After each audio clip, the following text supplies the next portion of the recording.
Olá, tudo bom com vocês? Eu espero que todos estejam bem no dia de hoje, assim desejo, assim intenciono.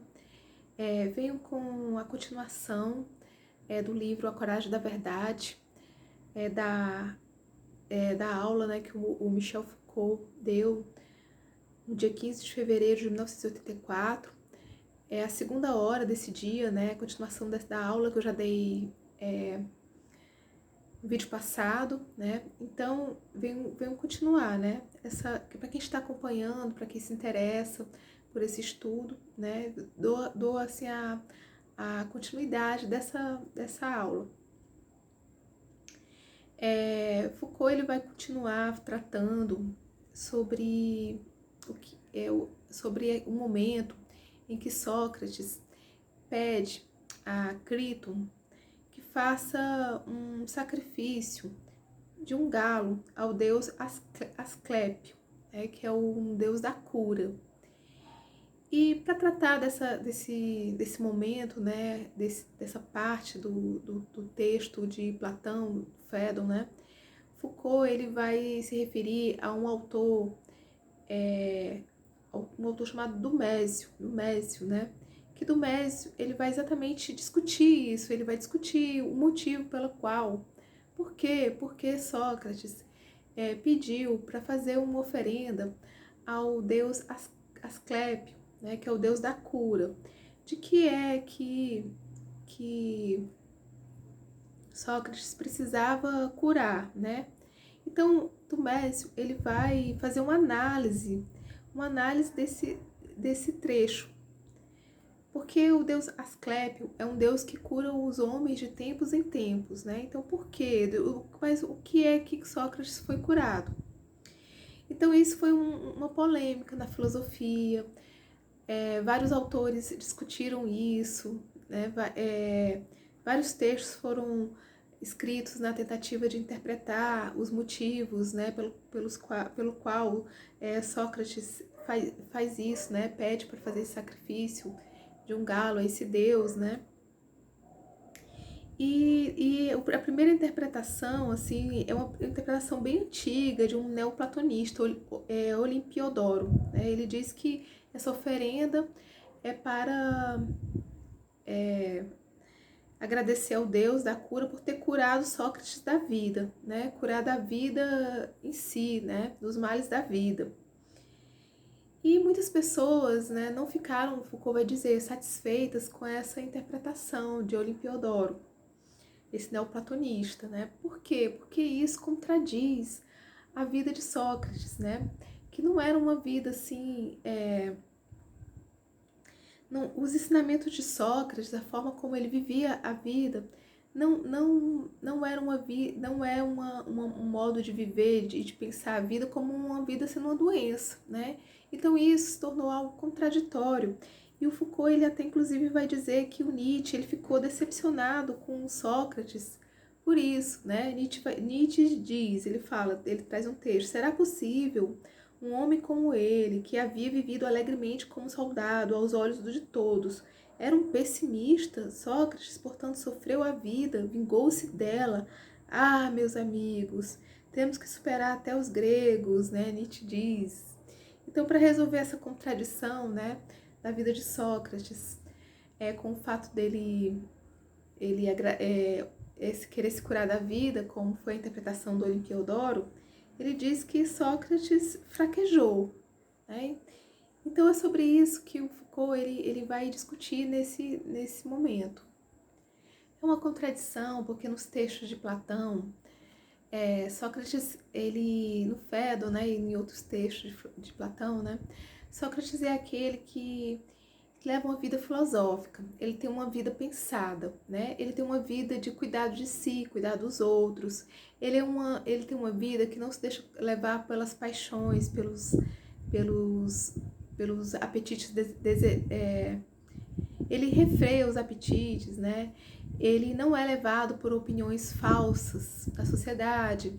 Ele tem uma vida calma, ele tem uma vida serena, ele tem uma vida que ele não se submete a se vender como comércio, né, na sociedade. Ele não faz comércio do corpo nem da alma dele, né? E ele também, ele não se deixa contaminar a sua natureza. Ele tem uma vida que é uma vida senhora de si. E ele procura ter uma vida pura, né? Foucault diz, ele não se destaca da vida, ele se destaca na vida. Então é uma vida que cura a si mesmo, é uma vida pensada. É uma vida de cuidar de si e dos outros, né? E assim, impossível ele enxergar a vida como uma doença. Então, por que, então, essa oferenda a um galo, né? Então, por que essa oferenda ao Deus da cura? Isso aí continuou, né, sendo o questionamento. Então, Foucault, ele vai exatamente tratar no texto do Dumézio, né, onde Dumézio vai explicar esse fato no diálogo que Críton tem, né, com Sócrates. Dumézio vai dizer que o sacrifício de um galo, né, está, na verdade, endereçado a Críton. Por quê? Porque nesse diálogo, né, Críton, ele arma uma fuga para Sócrates. Ele esquematiza uma fuga. E para convencer Sócrates diante do desespero, né, de todos, né, uma vez que Sócrates estava sendo condenado à morte, ele argumenta, né, que se Sócrates morrer, ele estaria traindo não só a si mesmo, como estaria traindo aos seus filhos, aos seus amigos, né? E ele não ia mais poder fazer nada por eles, que Sócrates não ia poder mais cuidar deles.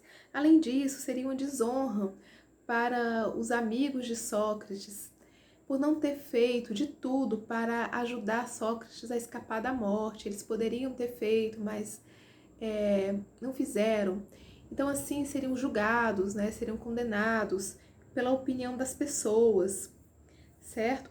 Por eles não terem feito de tudo para usar todos os recursos para salvar a vida de Sócrates, né? Então, eles seriam desonrados perante a opinião pública.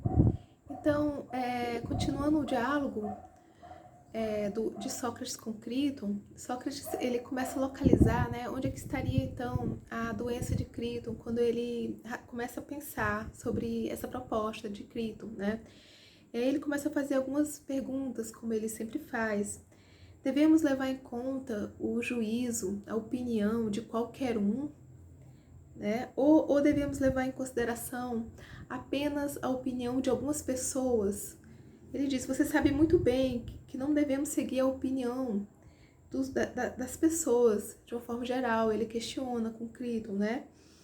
Ele dá um exemplo, quando você é um ginasta, né, e você quer uma ajuda especializada para tratar do corpo, você quer um cuidado com o corpo, você vai procurar uma pessoa que seja especialista, né, digamos que estuda como tratar o corpo, né, um ginasta. Porque caso você vá consultar pessoas que não conhecem como trabalhar o corpo, você pode sofrer de 1000 males, né? Então, você vai ser arruinado. Se você é arruinado pelo corpo, pela opinião de quem não entende, certo, do exercício sobre o corpo, o que seria então da alma, né? Se você levar em conta a opinião de pessoas que não estão comprometidas com a justiça, que não estão comprometidas com a verdade, né? Você ser levado pela opinião de qualquer um. Como ficará então sua alma, né? Como sua alma irá ficar? Ele começa a questionar. E a alma, ela não é corrompida exatamente quando você escuta, né, a opinião justa. A opinião não se deve ser levado pela opinião de qualquer um, mas apenas deve ser levado pela opinião de pessoas que têm um compromisso com a justiça, com a verdade. Porque se alguém for levado pela opinião de qualquer um, a alma então ficaria corrompida. Seria posta em um estado de doença, né? Por quê? Porque não foi submetido, né, à opinião de alguém que estava comprometido com a verdade. Então a cura foi endereçada a Críton, né? Por quê? Porque ele foi curado da falsa opinião.